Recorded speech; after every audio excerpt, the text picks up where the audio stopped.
Kailash Chandra, transcription number 418 at 80 words per minute. Be ready, 5 seconds to go.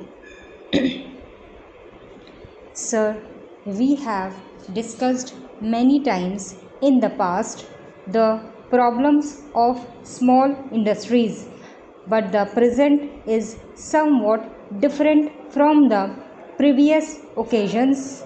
We meet today in a different situation, in a different climate, in very compelling circumstances where the supreme need of the hour seems to be the economic mobilization of the country to meet a growing and mounting emergency. So, sir, this hour makes a significant impact on any discussion that we undertake. Today, I take it we are engaged in transforming an altogether peacetime economy into a wartime economy. This is an occasion when every sector of industry and trade should respond to the mounting and pressing demands of the growing emergency. The seriousness of the situation is that if we fail in the economy, we will also fail in the war effort and ultimately in the war itself. Therefore, there cannot be my mind any neglect in any aspect of our economy. Sir, I would like to discuss this motion today in this background of economic mobilization, keeping in view the growing and enveloping emergency. There has been a tendency in the past to overrate the importance of big industries. Big industries are essential indeed, they are important. We cannot do without them.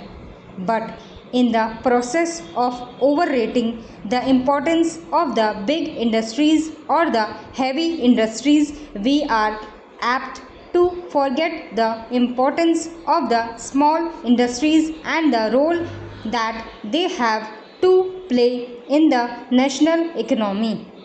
Sometimes, perhaps, our friends may take it that small scale industries are not of much consequences, and if that thinking were still to persist in our minds, I must say it is very dangerous indeed, and we should avoid it, sir.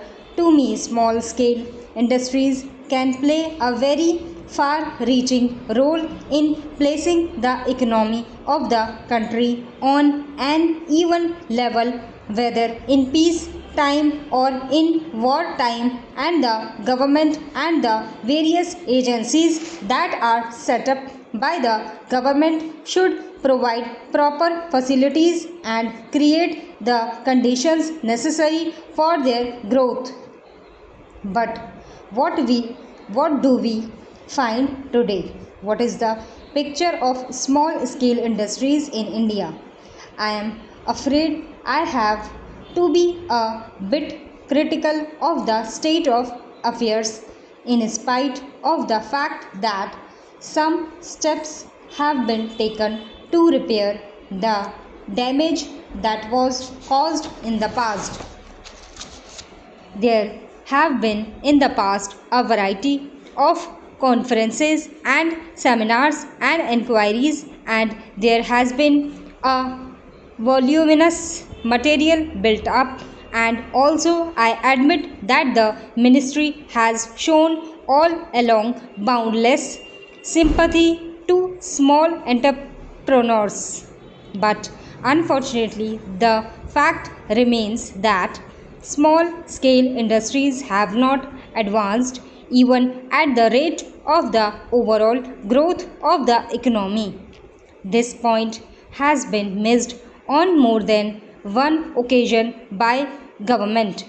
May I say in this connection that in 1960 the proportionate share contributed by the small scale and cottage industries to the national income was 10%, whereas the corresponding figure in 1980 was only 8%. This means the small scale sector has not kept pace with the general growth of the economy. It has yet to develop the momentum needed for a successful takeoff. Sir, the report of the Organizational Committee for Small Scale Industries submitted in January 1982 contains certain recommendations, but I am afraid these recommendations do not go far. Perhaps the inquiry made by the committee was very narrow and limited. Perhaps it was meant to review mainly the functioning of the various agencies operating in this field. No doubt, I must admit that whatever the recommendations they have made are worthwhile, though in certain instances I must say they are very vague. But most of the recommendations refer to administrative and organizational matters and they do not touch the fundamental problems facing the industry. Sir, before I deal with the fundamental problems, I would like to delight upon a few recommendations for a while and point out how important even they are for the growth and expansion of the small sector. One important recommendation made is that each state should have an advisory committee to coordinate the activities of the center and the states. In the past, there was no machinery to bring about such a coordination and demarcation of functions. Perhaps this lacuna will be filled up by setting up these advisory committees in the various states. They have also made a recommendation that each state should have a small industry corporation. One of the important functions of the corporation would be to regulate the supply of raw materials. As you know, one of the biggest problems of the small industries is that they do not get raw material, and even if they get it, they do not get it in time, in adequate quantities, and at responsible prices, and there is no assurance that the supply of raw material will be maintained regularly.